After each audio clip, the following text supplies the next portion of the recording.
Hello my dear friends, you're in the military with summary channel. In this video we're going to discuss the most important events that took place during the previous 12 hours. We have a lots of very interesting updates, so let's start. And first let's talk about the conflict on the territory of Ukraine, where during the previous night between the 12th and the 13th of July of 2026, both the Russians and the Ukrainians once again attacked each other. The Minister of Defense of Ukraine this morning reported that the Russians used 137 air vehicles to attack the territory of Ukraine, including drones and missiles. And according to information we have, the Russians were mainly attacking the city of Odessa, the city of Chornomorsk, and the port infrastructure of the entire Odessa region. As you can see, we have a lots of updates from this area. And this is one of the first videos that was published this morning by pro-Ukrainian sources, and here we can see how fire crews of Ukraine were trying to extinguish the fire. As you can see, according to this video, lots of buses, trucks, vehicles were destroyed during the overnight attack. Most likely the Russians believe that these trucks were used by the Ukrainians to attack deep inside of the territory of Russia. Furthermore, according to information we have, the Russians attacked and maybe even destroyed several vessels or tankers on the territory of the Black Sea. And this is the same video of the consequences of attack, of the overnight attack from the Russian side, and here we can see a parking site from another angle. The Minister of Defense of the Russian Federation this morning reported that during the night the Russians attacked the city of Chornomorsk, the Chornomorsk port infrastructure that was used by the Ukrainians for unloading and storing military cargo, fuel and lubricant storage tanks, loading racks and the fuel pumping station, and ammunition and missile depot, and the container shipping control center. In addition, two sea ferries and a container ship carrying cargo for the Ukraine armed forces were damaged in the port of Chornomorsk, as well as a Project 416 Shostka collector vessel and a floating dock for storing and launching autonomous drones vehicles. So this is the statement of the Minister of Defense of the Russian Federation that was started this morning. So as we can see, during the night the Russians managed to deal significant damage to Ukrainians, and as you can see we have lots of updates on this matter. At the same time, according to information we have, the Ukrainians were also attacking the territory of the Russian Federation between the 12th and the 13th of July of 2026, and this picture was published by pro-Ukrainian sources yesterday in the evening, somewhere around at 11:30 p.m. And in this picture we can see hundreds of arrows moving in different directions, mainly in the direction of the central part of Russia. So according to this picture, there were two major directions of attack. The first one goes in the direction of the city of Moscow, the capital of the Russian Federation, and the second wave was moving in the southern direction. So which means that there were at least two focus points of attack of the armed forces of Ukraine. So let's discuss this in details. Once again, according to pro-Ukrainian sources, during the previous nights, the Ukrainians used at least or approximately 450 drones. The Minister of Defense of the Russian Federation this morning reported that the Russians between 8 p.m. and 8 a.m. of the 30th of July of 2026 destroyed 342 drones. So as you can see, there is a gap. Almost 100 of drones is a gap, a very big gap. And this morning we received reports about the consequences of the overnight attack carried out by the Ukrainians. As we discussed, the Ukrainians were attacking the city of Moscow and the southern regions. As for the city of Moscow, it seems that the Russians managed to repel this attack. Approximately 300 Ukrainian drones were heading towards Moscow over the past 24 hours, and the majority were neutralized by air defense forces, according to mayor of the city of Moscow.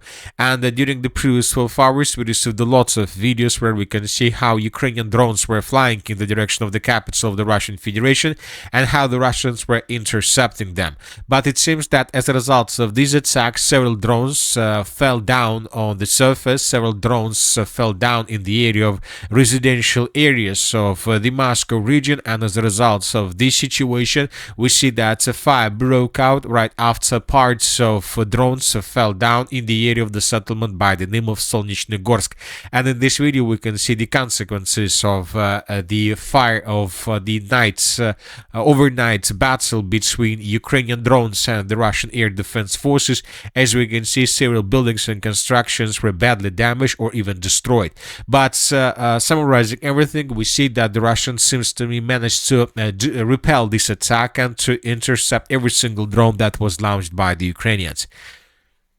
As for the southern direction, during the previous 12 hours, another battle was recorded through the area of the Sea of Azov. This morning, pro-Ukrainian sources published this video where we can see more strikes that were carried out by the Ukrainians against the allegedly shadow fleet of the Russian Federation. In this video, we can see lots of episodes. The sources reported that another dozen of vessels was destroyed by the armed forces of Ukraine. And this morning, pro-Ukrainian sources reported that up to 15 vessels or tankers were damaged by the armed forces of Ukraine. And this morning, we received lots of videos on this matter. For example, in this video, we can see a vessel that was attacked by the Ukrainians somewhere on the horizon. We can see black smoke. Explosion took place right after broke out immediately. We have pictures, fresh satellite pictures, where it's damaged vessels somewhere in the area of the Kerch Strait. We can see oil splits through the Sea of Azov. Here we have drones attacking port infrastructure of the Russian Federation somewhere along the shore of the Sea of Azov. Here we can see a drone attacking another object of the port infrastructure somewhere in the area of the Sea of Azov or in the area of the settlement by the name of Taganrog. Here we have a fire anomaly recorded in the area of the Crimean Bridge. Most likely the Russians were using this territory to store fuel. We have lots of fuel depots and a fuel base in this area. We have lots of updates from the area of the city of Azov. Here we have fire broke out after the Ukrainians attacked this territory. Here we have different facilities, different objects of agricultural infrastructure that the Ukrainians hit during the previous night.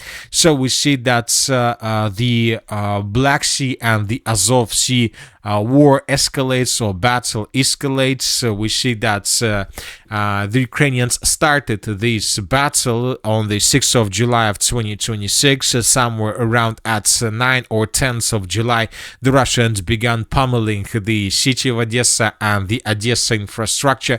And we see that now the parties are trying to find a new balance.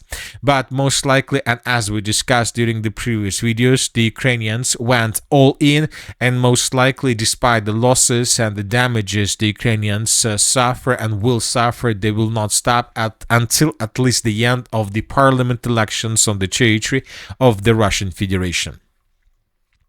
Another important territory that was attacked by the Ukrainians is the settlement by the name of Stavropol. We have an oil base in the southwestern parts of the settlement of Mikhailovsky to the north of the city of Stavropol. So this territory and this is the oil base we're talking about. And according to information we have, this oil base was damaged by the Ukrainians. And it seems that several oil tanks were badly damaged. This video was published this morning. Here we can see that the Russians haven't managed to stabilize and to extinguish the fire during the previous nights, which means that the situation will continue deteriorating during the upcoming 24 hours, and we need to expect that between the 30th and the 14th of July of 2026, both the Russians and the Ukrainians once again will attack each other.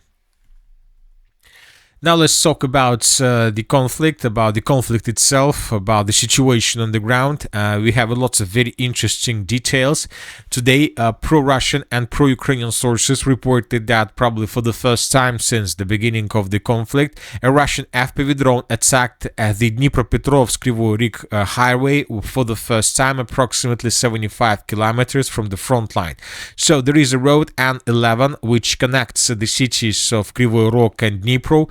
And today the Russians for the first time attacked trucks that were moving along this road. So the distance between this road N11 and the city of Energodar is already around 82 kilometers, which means that now the Russians are trying to expand the buffer zone or a kill zone with the purpose to force the Ukrainians to move their logistics further in the direction of the central part of Ukraine.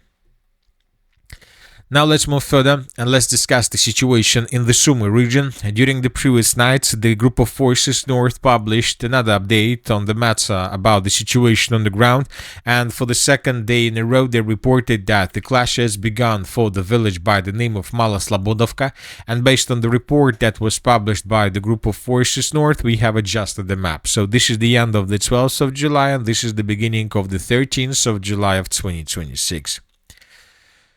Now let's talk about the Kharkiv direction. The Russians accelerated their offensive operation through the northeastern parts of the Kharkiv region. Currently, there are very heavy clashes for the settlement of Belogorovka. The Russians continue pushing towards the settlement of Volokhovsk. First sabotage and reconnaissance groups of the armed forces of the Russian Federation were recorded in the area of the settlement of Zaharovka. So the Russians are pushing and the Russians attack using broad frontline attack. At the same time, the Russians attacked and destroyed several logistic roads of the armed forces of Ukraine. The Russians attacked the territory in the area of the city of Stary Saltov. We're talking about these facilities.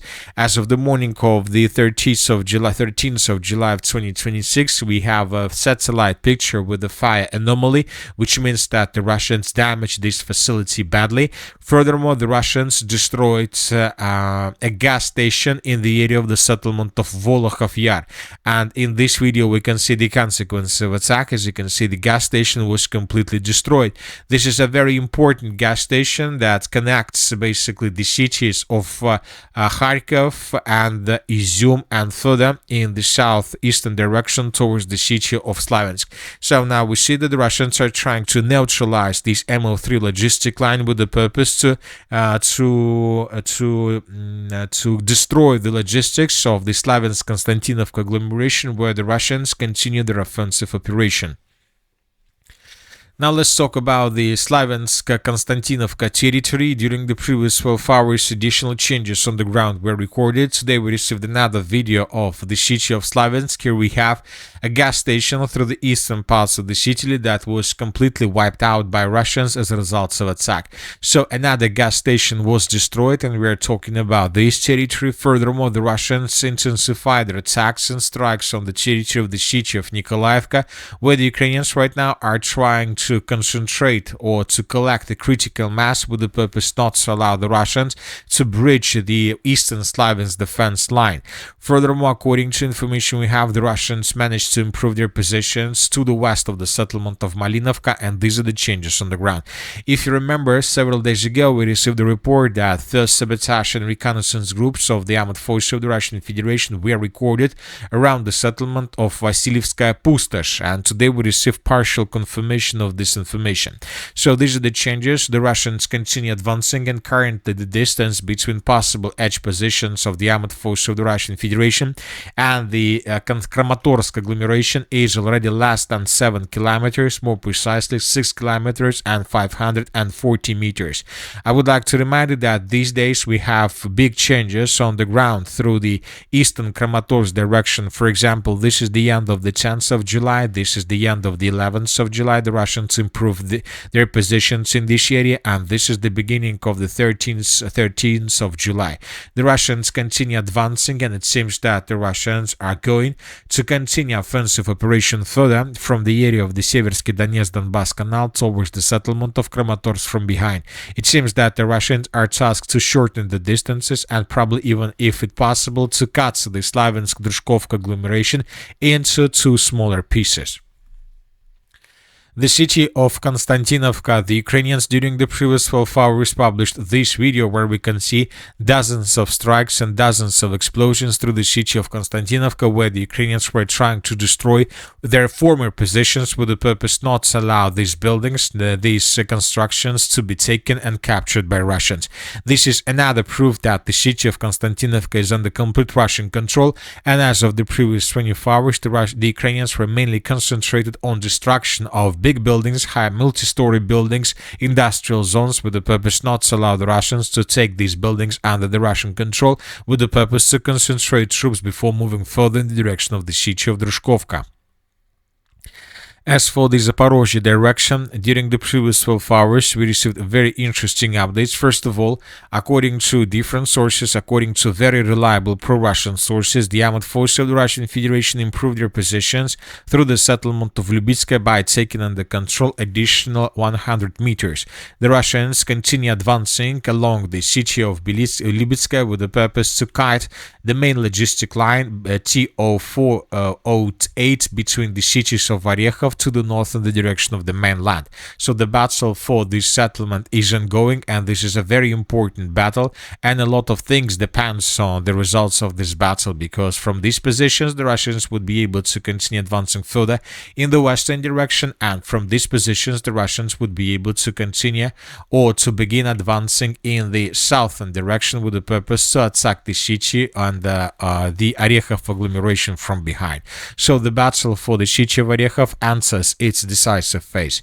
As for the western Zaporizhzhia direction, during the previous 12 hours we received a video of a close combats through the eastern parts or northeastern parts of the city of Stepnogorsk, which means there was a regular army of the armed forces of Ukraine and sabotage and reconnaissance groups of the armed forces of the Russian Federation, which means that the situation in the city of Stepnogorsk is still covered with the fog of war. The Russians managed to save their presence through the settlement, and the Ukrainians continue pushing.